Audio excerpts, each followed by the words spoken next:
तो स्वागत है आप सभी का study with Saurabh Yadav YouTube channel में। तो आज हम लेक्चर डेवलप करने वाले हैं। अभी तक हमने 11 लेक्चर कंप्लीट कर लिए हैं। आरपीएफ कांस्टेबल 2024 के प्रीवियस क्वेश्चन पेपर की बात कर रहे हैं, जो कि मोस्ट इंपॉर्टेंट क्वेश्चंस हैं। और आज हम उन क्वेश्चन के ऊपर बात करेंगे जो कि 6 times repeated in government exams. Clear होगी बात। जो सबसे पहला क्वेश्चन हमारे पास आ रहा है उसके ऊपर फोकस करो। विजयनगर साम्राज्य में विभिन्न सांस्कृतिक क्षेत्रों के लोग शामिल हैं, निम्नलिखित में से कौन सा क्षेत्र इसका हिस्सा नहीं था। हमने इसके ऊपर बताना है। और आपको बता दो, जो विजयनगर साम्राज्य है ना, इसके ऊपर मैंने पहले ही वीडियो बनाई है। आई थिंक दूसरा की तीसरा लेक्चर है, आप उसे देख लेना अच्छे से। उसमें मैंने कंप्लीट विजयनगर राज्य के बारे में बताया है कि इसकी संस्थापना किसने करी थी, कितने वंश इससे जुड़े थे, कौन सी राजधानी थी, कौन से देवी देवताओं की पूजा करते थे। ये सारी चीज़ें आपको पूछी जाएंगी। क्लियर। और ये 6 बार रिपीटेड है गवर्नमेंट एग्जाम्स में, तो इट मीन्स ये क्वेश्चन बहुत ज़्यादा इंपॉर्टेंट है। क्लियर। तो इसका आंसर क्या होगा आपने मुझे बताना है। Option A Karnataka, Telugu, Tamil, Maratha. देखो सीधी सी बात है, जो विजयनगर साम्राज्य था इसका हिस्सा मराठा नहीं था। देखो सीधी सी बात है, आपको फोकस करना। कर्नाटका, तेलुगु, तमिल, ये तीनों सेम सेम लग रहे हैं आपको, ठीक है, क्योंकि तीनों देखो साउथ में पड़ते हैं। बट जो मराठी है, जो मराठा कहाँ पर होते हैं, मराठा कहाँ पर होते हैं, मुंबई में, महाराष्ट्र में।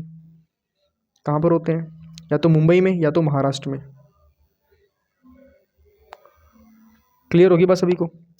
तो महाराष्ट्र, मुंबई ये अलग, ठीक है, ये नॉर्थ साइड का एरिया है, सॉरी वेस्ट साइड का एरिया है, ठीक है, ये वेस्ट साइड का एरिया है। और ये तीनों जो से हैं, जो ये तीनों हैं, ये साउथ साइड के हैं। इतनी बात क्लियर होगी सभी को। ये साउथ साइड के एरिया हैं। अब आपको एक बात बता रहा चाहता हूँ कि जो से ये क्वेश्चन है ना, ये बहुत ज़्यादा इंपॉर्टेंट है और इन क्वेश्चन को आपने अच्छे से करना है। क्लियर।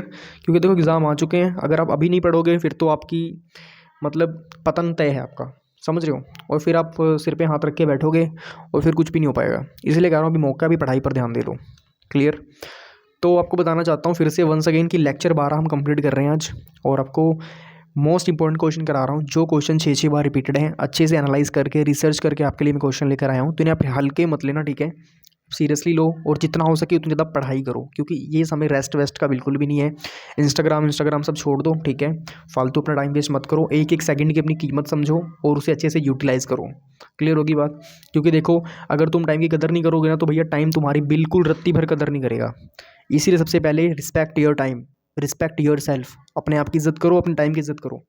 जब अपने आप को समझने लग जाओगे हाँ मैं कुछ कर सकता हूँ लाइफ में, तो आप ऑलरेडी आप सेंसिबल हो जाओगे, पढ़ाई पर आपका ऑटोमेटिकली फोकस चला जाएगा। क्लियर। तो क्वेश्चन था हमारे पास, विजयनगर साम्राज्य में विभिन्न सांस्कृतिक क्षेत्रों के लोग शामिल हैं, निम्नलिखित में से कौन सा क्षेत्र इसका हिस्सा नहीं था। तो वो आंसर है मराठा।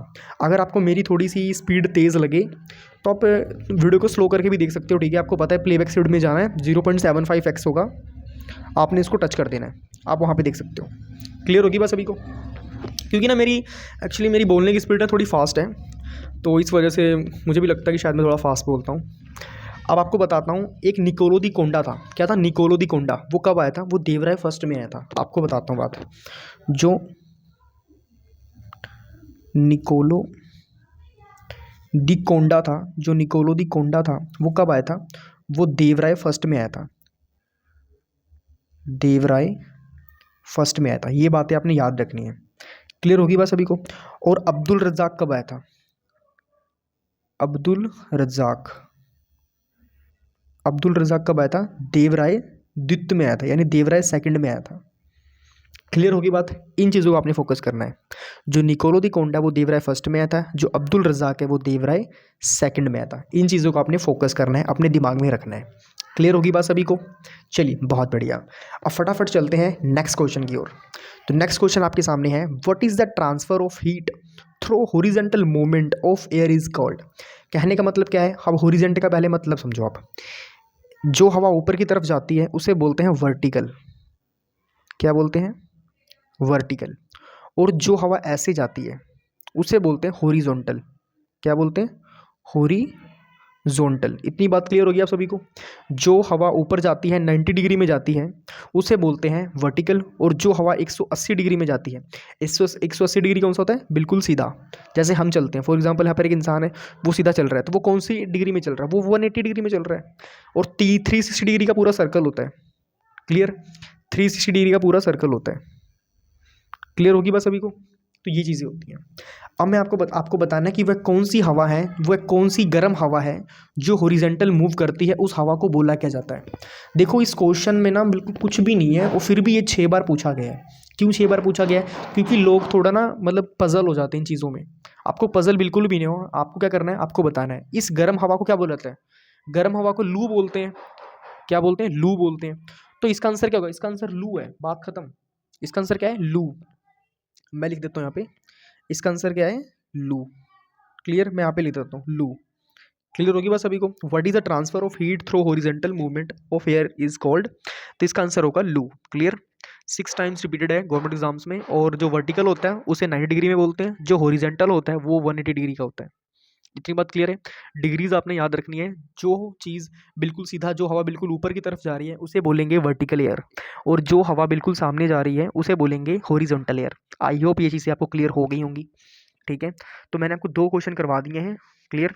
पहला क्वेश्चन ये रहा। और आपको बता दूं कि आरपीएफ कांस्टेबल 2025 के ये मोस्ट इंपॉर्टेंट क्वेश्चंस हैं, आपके सामने बिल्कुल दिख ही रहे हैं। क्लियर? और लेक्चर 12 हमारा कंप्लीट हो चुका है। अगर आपने इसके पहले के लेक्चर देखने हैं तो प्लेलिस्ट में मैंने लिंक डाला हुआ है, आप वहाँ से जाके चेकआउट कर सकते हैं। क्लियर? तो मैं बता देता हूँ, अपनी प्लेलिस्ट का लिंक बता देता हूँ आपको।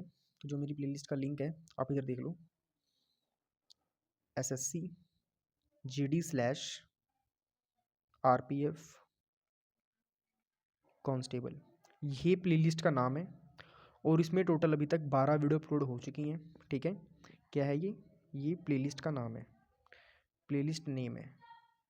इतनी बात क्लियर होगी आप सभी को? ये प्लेलिस्ट नेम है और ये रही प्लेलिस्ट। तो आपने करना क्या है, आपने प्लेलिस्ट में जाना है और इसको देखना है, और आप बिल्कुल आपको सारी वीडियो मिल जाएंगी। 12 वीडियो है और 12 की 12 वीडियो मैंने ऐसी A4 प्लेन शीट में मैंने करवाई हैं। आप उन्हें जाके अच्छे से एनालाइज कर सकते हो और अपने दिमाग को, अपनी प्रिपरेशन को एक नेक्स्ट लेवल पर लेके जा सकते हो। क्लियर? ज़्यादा मेहनत करने की ज़रूरत नहीं है। जितने क्वेश्चन करा रहा हूँ आप इसे मन लगा के इतने ही कर लोगे ना, बल्ले बल्ले हो जाएगी आपकी। क्लियर? क्लियर होगी बात सभी को? चलिए, ये क्वेश्चन थे, आप एक बार फटाफट से इनका स्क्रीनशॉट ले लो, फटाफट से इनका स्क्रीनशॉट ले लो। आई होप ले लिया होगा। थोड़ा नीचे कर देता हूँ, इसका भी स्क्रीनशॉट ले लो फटाफट। Very good. अब आपको बताना चाहता हूँ कि जो सा ये है ना, ये भी मोस्ट इंपॉर्टेंट है। ये भी 3 टाइम्स रिपीटेड है, 3x टाइम्स रिपीटेड है। मैं कोई भी चीज़ करा रहा हूँ ना, वो सारी की सारी मोस्ट इंपॉर्टेंट चीज़ होगी। फालतू के पॉइंट्स आपको मैं बिल्कुल भी नहीं करवाऊंगा। ठीक है, क्योंकि मैं टाइम की कीमत समझ रहा हूँ कि जैसे जैसे पेपर नज़दीक आते हैं आपके पास टाइम बहुत कम बचता है, और जो एस्पिरेंट्स होते हैं बहुत ज़्यादा नर्वस भी होते हैं कि कैसे पढ़े, क्या मतलब कैसे तैयारी करें, है ना। तो वो चीज़ें मैं सारी समझता हूँ, इसीलिए आपके लिए मैं बिल्कुल टू द पॉइंट वाली चीज़ें लेकर आता हूँ और आपको करवा के चुपचाप वीडियो बंद कर देता हूँ।